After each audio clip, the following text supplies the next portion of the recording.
नमस्कार, हम प्रियांशु सिंह और आप सब देख रहल बनी टॉप 10 भोजपुरी। और आज आप सबके बीच में लेकर आ गई बनी 12 तारीख के शाम के 2 बड़ी खबर जो जुड़ल बटे पावर स्टार पवन सिंह जी तो वहीं पे दबंग स्टार खेसारी लाल यादव जी के तरफ से।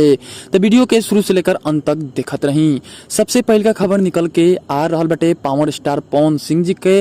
आप सबके बता दी कि पावर स्टार पवन सिंह जी के जो कि इस साल के पहल का चैत सॉन्ग जो कि बहुत जल्द आप सबके बीच में सुने के मिली। जी हाँ, आप सबके बता दी कि पावर स्टार पवन सिंह जी बहुत कम ही चैत सॉन्ग गावेलन, जो कि आप सबके पता हुई कि इससे पहले 2-3 साल में एक भी चैत song power star Pawan Singh ji ना गईले रहन। लेकिन इस सीजन में आप सबके पावर स्टार पवन सिंह जी के चैत सॉन्ग भी सुने के मिली। वहीं आप सबके बता दी कि एकर शूटिंग कंप्लीट हो चुकल बा। बहुत जल्द आप सबके बीच में एकर फर्स्ट लुक जारी कर जाई, ओकरा बाद आप सबके ई सॉन्ग सुने के मिल जाई। वहीं बढ़ जाओ दूसरा खबर की ओर। तो दूसरा खबर निकल के आ रहल बटे दबंग स्टार खेसारी लाल यादव जी के तरफ से।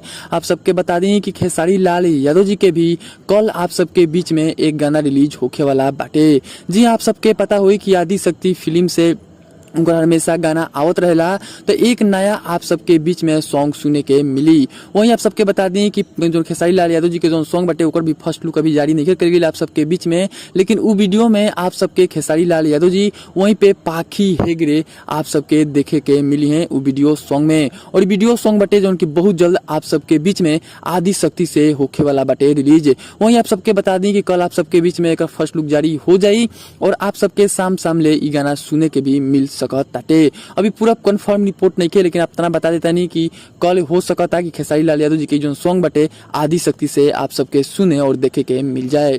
तो कमेंट बॉक्स में आप सब जरूर बताएं कि आज के शामों के दोनों खबर में से सबसे अच्छा खबर के लागल। और जल्दी जल्दी चैनल के सब्सक्राइब कर दिए और घंटी भी दबा दी। भोजपुरी से जुड़ल छोट बड़ खबर लेकर आवत रहीला। फिर से मिलते हैं एक ताजा खबर के साथ, तब तक देखत रही टॉप 10 भोजपुरी।